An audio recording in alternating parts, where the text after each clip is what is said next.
Hello student, once again you are most welcome in this class in which I am going to teach you mathematics class 12th NCERT and new chapter 10 vector algebra। इससे पहले completely chapter 9 तक आपको एक एक exercise का एक एक question आपको हम सॉल्व करा चुके हैं इसी चैनल पर। उनकी लिंक भी आपको सबकी इस वीडियो के डिस्क्रिप्शन में मिल जाएगी। अगर आपको किसी को देखना है तो देख। नया चैप्टर स्टार्ट हो रहा है आज से आपका वेक्टर अलजेब्रा। तो सबसे पहले हम लोग समझते हैं वेक्टर कॉन्सेप्ट क्या है, कब किसी चीज को हम वेक्टर कहेंगे और किसको हम स्केलर कहेंगे। दो ही शब्द होते हैं हमारे पास, वेक्टर एंड स्केलर। पढ़ा है आपने फिजिक्स में भी, 9th 10th फिजिक्स में पढ़ा होगा। Vector means a quantity which have direction as well as magnitude and magnitude as well as direction. यानी एक ऐसी क्वांटिटी जिसके कि आप मेजरमेंट करना चाहते हो तो उसके डायरेक्शन भी गिवन भी होगी और उसका मैग्नीट्यूड भी गिवन होगा। ऐसी क्वांटिटी को हम लोग वेक्टर कहते हैं। And the quantity which have only magnitude not direction are called scalar. तो अगर हम किसी लाइन को कंसीडर करते हैं इस प्रकार से, ये आपकी कोई लाइन है जो जिसका टर्मिनेटिंग पॉइंट आपका कोई आइडिया नहीं है और ना ही इसके किसी इनिशियल पॉइंट का आइडिया है, लेकिन हमें लग रहा है कि ये डायरेक्शन आपकी इस प्रकार से हो सकती है। In the same way next line, इसके भी किसी टर्मिनेटिंग और इनिशियल पॉइंट का हमको आइडिया नहीं है, डायरेक्शन आप कंसीडर ये कर सकते हैं, लेकिन ये वेक्टर नहीं है। ये एक लाइन है जिसकी हमें डायरेक्शन तो मालूम है लेकिन इसका मैग्नीट्यूड नहीं मालूम। मैग्नीट्यूड का मतलब ये होता है हमें किसी टर्मिनेट एंड पॉइंट तो पता हो कि हम क्वांटिटी यहाँ से मेजरमेंट लेना स्टार्ट करेंगे और यहाँ तक जाकर के हम फिनिश करेंगे। तो जहाँ से हम स्टार्ट करते हैं वो इनिशियल पॉइंट होता है और जहाँ पर एंड करते हैं वो टर्मिनेट पॉइंट होता है। भाई कोई भी चीज़ है, जैसे आप कहीं भी जाते हैं तो आपका एक स्टार्टिंग पॉइंट होगा और जहाँ तक आपका जो डेस्टिनेशन होगा वो आपका एंड पॉइंट होगा, तो वो टर्मिनेट पॉइंट का आ गया। सभी ट्रेन्स चलती हैं तो इनका एक सभी का स्टार्टिंग पॉइंट है और लास्ट में टर्मिनेट पॉइंट भी वहाँ से रिटर्न हो जाती है तो सबके लिए। लेकिन जब ये लाइन आपको यहाँ पर कंसिडर की गई है तो इनका ये जो लाइन आपकी फर्स्ट है इसका कोई initial point, initial means starting point का हमें कोई आइडिया नहीं है। इसी प्रकार से सेकेंड लाइन के इनिशियल और टर्मिनेट पॉइंट का कोई आइडिया नहीं है। अब आप इसी लाइन पे चलिएगा, इन्हीं में से हमने किसी लाइन को कंसीडर किया है और यहाँ पर आपको ये हमने ये ए इसका इनिशियल पॉइंट है और बी इसका टर्मिनेट पॉइंट है और डायरेक्शन आपकी ये है। That is A B is the line segment. अभी तक आपकी ये लाइन थी तो इसकी डायरेक्शन तुमको शो हो रही है, लेकिन हम मेजरमेंट कहाँ से कहाँ तक करेंगे ये हमारे पास कोई इसका आइडिया ही नहीं है। अब ये आपकी लाइन ए बी है, but that is A B is the line segment. Line segment means कोई लाइन हमारे पास थी, उसी में से हमने कुछ पोर्शन को काट के सेपरेट कर लिया है। That is called the line segment A B. Now this line segment A B has direction as well as magnitude.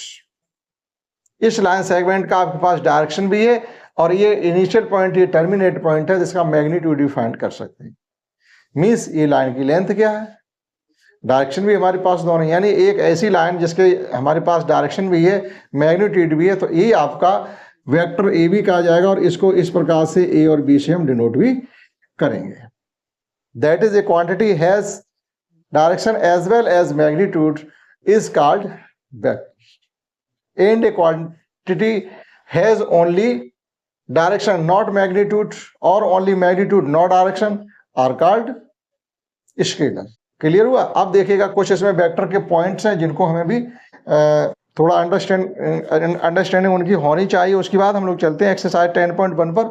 बहुत ही इजी एक्सरसाइज आपकी 10.1 है, कुछ भी खास नहीं, लेकिन जो हमारे पॉइंट गिवन है वो हमको लर्न होने चाहिए।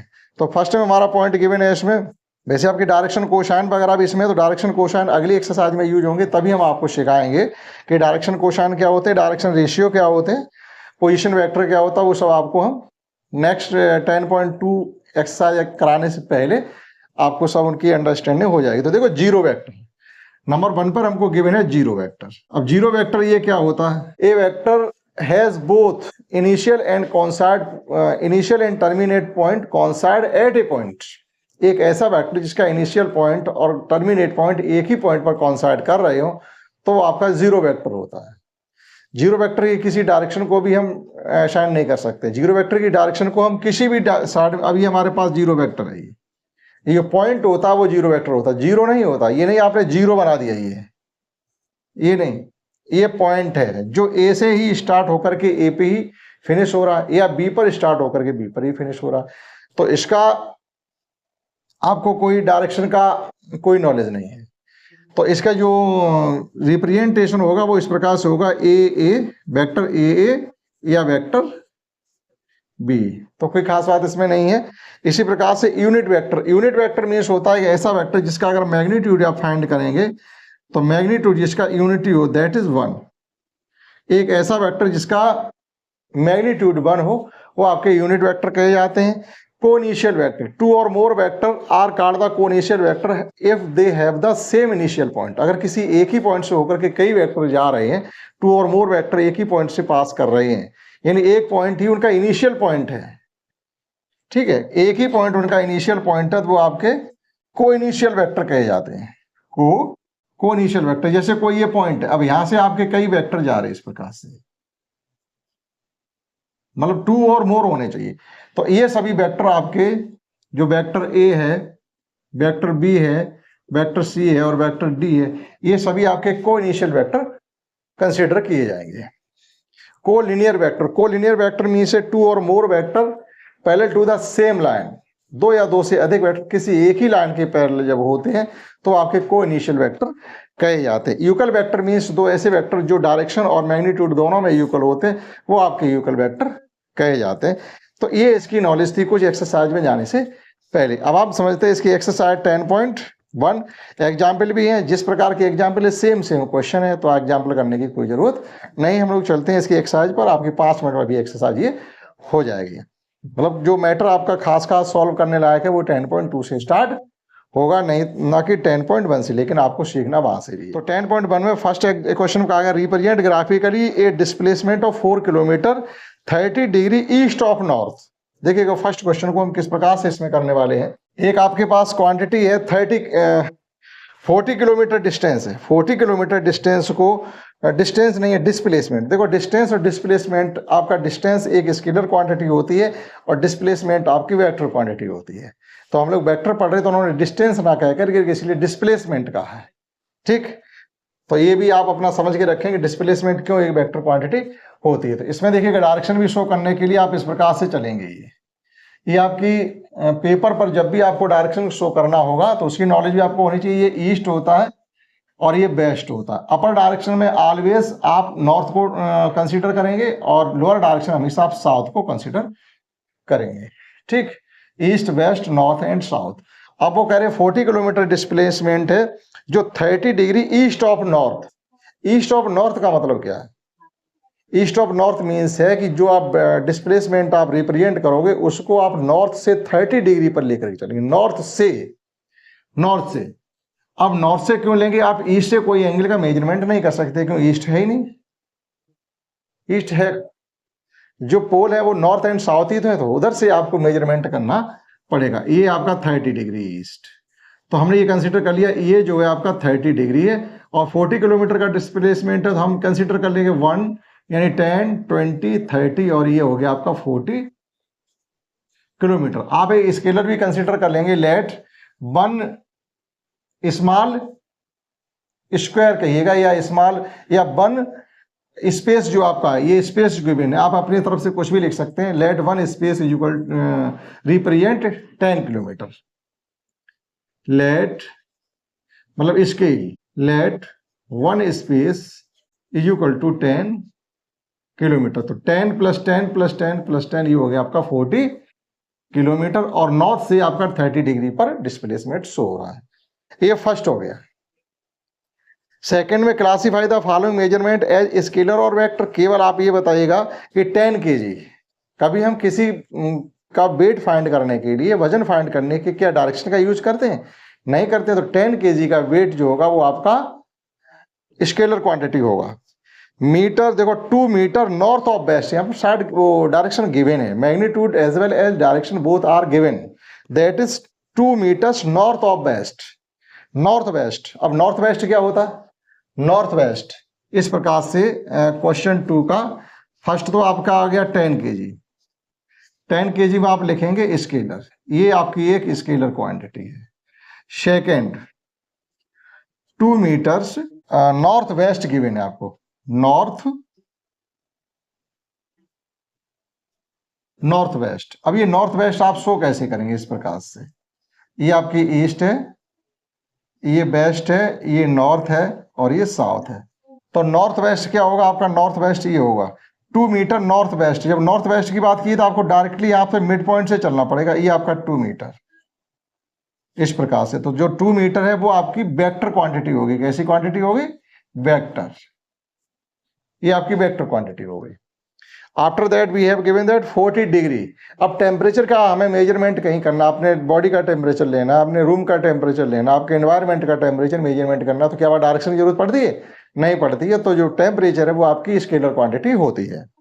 40 वाट। वाट मीन्स जो आपकी इलेक्ट्रिसिटी घर में होती है, क्या इसके मेजरमेंट करने के लिए हमें डायरेक्शन की जरूरत पड़ती है? नहीं पड़ती। तो जो आपकी वाट है वो भी आपकी स्केलर क्वांटिटी होगी। 10⁻⁻19 कूलॉम, ये आपके जो ये होता है आवेश जो बिजली का, इसके यूनिट होती है, तो उसको भी हमें मेजरमेंट करने के लिए किसी डायरेक्शन की जरूरत नहीं पड़ती, तो वो भी आपकी स्केलर क्वांटिटी होगी। और लास्ट हमको गिवन है 2 मीटर पर सेकेंड स्क्वायर। ये क्या होता है? 2 मीटर पर सेकेंड स्क्वायर आपको मालूम होना चाहिए। ये एक्सीलरेशन होता है। 2 मीटर या 20 मीटर? 20 मीटर पर मीटर, 20 मीटर पर सेकेंड स्क्वायर। ये किसी एक्सीलरेशन होता है। और एक्सीलरेशन हम किसी डायरेक्शन में ही देते हैं। गाड़ी का एक्सीलरेशन जो होता है, जो हम खींचते हैं गाड़ी को तेज चलाने या धीरे करने के लिए, तो वो एक्सीलरेशन होता है। और एक्सीलरेशन की जो यूनिट होती है मीटर पर सेकंड स्क्वायर होती है। और ये एक वेक्टर क्वांटिटी होती है, आप इसको ध्यान रखेंगे। ठीक, तो जो एक्सीलरेशन होता है वो आपकी एक वेक्टर क्वांटिटी होती है। इसी प्रकार से हमको थर्ड क्वेश्चन हमको classify the following as a scalar और वेक्टर, यह भी बताना आपको। अब की बार आपको नाम गिवन है, पहले क्वांटिटी गिवन थी। जैसे टाइम पीरियड, अब कोई आपसे टाइम पूछता है कि आप डायरेक्शन बताते हैं? नहीं बताते, केवल टाइम तो बताते हैं, तो ये स्केलर क्वांटिटी होगी। Distance, distance and displacement, what is the difference between distance and displacement? Distance is a scalar quantity but displacement is a vector quantity.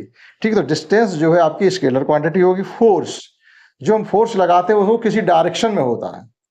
जब फोर्स किसी ऑब्जेक्ट और फोर्स अप्लाई करते हैं तो उसकी कोई डायरेक्शन होती है, तो फोर्स आपकी एक वेक्टर क्वांटिटी होगी। वेलोसिटी, वेग, अब देखो वेलोसिटी जिस प्रकार से डिस्टेंस एंड डिस्प्लेसमेंट होता है, मतलब डिस्टेंस एंड डिस्प्लेसमेंट, एक चीज समझ लें यहाँ पर हम, डिस्टेंस एंड डिस्प्लेसमेंट। तो डिस्टेंस आपकी वेक्टर क्वांटिटी होती है, डिस्प्लेसमेंट आपका वो सॉरी डिस्टेंस आपकी स्केलर क्वांटिटी होती है, and displacement is a vector quantity. In the same way second term हमारे पास है स्पीड, स्पीड एंड वेलोसिटी।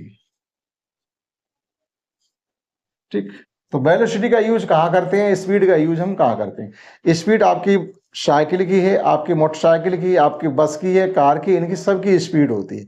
लेकिन ट्रेन, एरोप्लेन और शिप, इनकी सबकी वेलोसिटी होती है। क्यों होती है? क्योंकि ये गलियों में नहीं घूमते हैं कि हर सेकंड इनकी डायरेक्शन चेंज हो जाए। ट्रेन चल रही है किसी डायरेक्शन में, कुछ देर तक चलेगी, उसकी जल्दी डायरेक्शन चेंज नहीं होती है। प्लेन आपका रन करेगा किसी भी डायरेक्शन में काफी देर तक, उसकी भी जल्दी से डायरेक्शन चेंज नहीं होती। इसी प्रकार से शिप है, वो भी आपका रन करता है किसी भी डायरेक्शन में कुछ देर तक, उसकी बहुत जल्दी आप डायरेक्शन चेंज नहीं कर सकते, इसलिए हम इनको वेलोसिटी देते हैं। That is velocity is a vector quantity and speed is a scalar quantity. तो जो वेलोसिटी है उसको आप वेक्टर क्वांटिटी से रिप्रेजेंट करेंगे। और वर्क डन, किया गया कार्य किसी डायरेक्शन में नहीं होता, वर्क डन आप जो हमने काम किया तो काम किया, उसको आप स्केलर में ही रिप्रेजेंट कर सकते हैं। और नेक्स्ट 4 क्वेश्चन है, एक आपको स्क्वायर गिवन है, उसके बाद उससे रिलेटेड क्वेश्चन हमसे पूछेंगे, तो पहले इसका डायग्राम बनाते हैं तभी आप इससे रिलेटेड क्वेश्चन को क्लियरली आप आंसर कर पाएंगे। देखिएगा क्वेश्चन 4 में आपको एक स्क्वायर गिवन है, इससे रिलेटेड क्वेश्चन के आपको को इनिशियल वेक्टर, इसमें से को इनिशियल वेक्टर कौन कौन से? फर्स्ट में हमसे पूछा गया को इनिशियल वेक्टर। को initial vector means vector passing through same point, एक ही पॉइंट से होकर जाने वाले जो वेक्टर होते हैं को इनिशियल पॉइंट कहे जाते हैं। अब आप देखिएगा ऐसा कौन सा पॉइंट है जहां से कई वेक्टर जिनका टर्मिनेटिंग पॉइंट सेम हो। तो एक हमारा ये पॉइंट दिख रहा है, यहां से वेक्टर ए और वेक्टर डी आपके जा रहे हैं, पॉइंट इनका इनिशियल पॉइंट एक ही है। तो जो को इनिशियल वेक्टर इसमें आपके हैं vector A and vector D, आपको को इनिशियल वेक्टर इसमें कहे जाएंगे। सेकेंड हमसे पूछा जा रहा है यूकल वेक्टर। यूकल वेक्टर जिनकी magnitude as well as direction भी सेम होती है, तो वो यूकल वेक्टर कहे जाते हैं। जैसे आपका vector D and vector B, vector D and vector B, इनकी डायरेक्शन और मैग्नीट्यूड सेम है। आफ्टर दैट हमसे पूछा जा रहा collinear but not equal. Collinear vector means होते हैं जो वेक्टर एक ही किसी सेम लाइन के पैरेलल होते हैं, वो कोलिनियर वेक्टर कहे जाते हैं, लेकिन यूकल ना हो। तो देखिएगा एक वेक्टर आपका ए है और एक वेक्टर आपका सी है, तो देखिएगा इसकी डायरेक्शन ये है, ये इसका नेगेटिव है, तो कोलिनियर तो है लेकिन यूकल नहीं है। अब आप कहेंगे डी और बी भी तो हो सकते हैं, वो भी आपके कोलिनियर, लेकिन वो यूकल वेक्टर भी है क्योंकि उनकी डायरेक्शन भी सेम है, लेकिन वो कह रहे यूकल नहीं होने चाहिए। तो थर्ड में आपका है कोलिनियर वेक्टर। तो बट नॉट यूकल मीन्स आपके यहां पर लिखेंगे vector A and vector C, ये कोलिनियर है लेकिन यूकल नहीं है क्योंकि डायरेक्शन चेंज, एक पॉजिटिव वेक्टर है दूसरा नेगेटिव वेक्टर है। ठीक, after that answer the following as a true and false. Vector A and minus vector A are collinear, collinear हो जाएंगे क्योंकि ये क्वांटिटी तो सेम है लेकिन डायरेक्शन अपोजिट है। जिस प्रकार से ये भी कोलिनियर वेक्टर थे आपके, vector A and vector C, ये कोलिनियर है लेकिन डायरेक्शन अपोजिट है, तो ये जो फर्स्ट में आपको गिवन है वो आपका ट्रू हो जाएगा। Two collinear vector always equal in the magnitude, क्या दो वेक्टर क्या मैग्नीट्यूड में भी इक्वल? ये कोई जरूरी नहीं। पैरेलल तो वो हो सकते हैं, किसी लाइन के पैरेलल नहीं आपस में पैरेलल हो, लेकिन उनका क्वांटिटी तो कम ज्यादा हो सकती है। तो जो टू कोलिनियर वेक्टर होते हैं are always equal in magnitude, ये कोई जरूरी नहीं है, तो सेकंड वाला इसका फॉल्स हो जाएगा। Two vectors having the same magnitude are collinear, क्या दो वेक्टर जिनका मैग्नीट्यूड सेम हो कोलिनियर हो सकते? नहीं, डायरेक्शन सेम होने पर कोलिनियर हो सकते हैं, तो थर्ड वाला भी आपका फॉल्स होगा। Two collinear vector having same magnitude are equal, जो दो ये कहा जा रहा है two collinear vector having same magnitude, अगर मैग्नीट्यूड इक्वल है तो वो इक्वल हो सकते हैं क्या?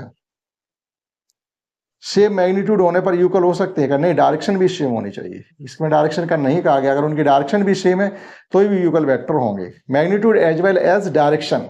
ठीक, तो ये आपका इस प्रकार से इसका फिफ्थ का भी हमने आपको कंप्लीटली बता दिया कि कौन से वेक्टर आपके यूकल है कौन से अनयूकल है, सभी आपने कंप्लीटली ये पढ़ पाए। फिफ्थ में जो गिवन थे आपके first second third and fourth, केवल फर्स्ट ही ट्रू है और सभी के सभी आपके फॉल्स हैं।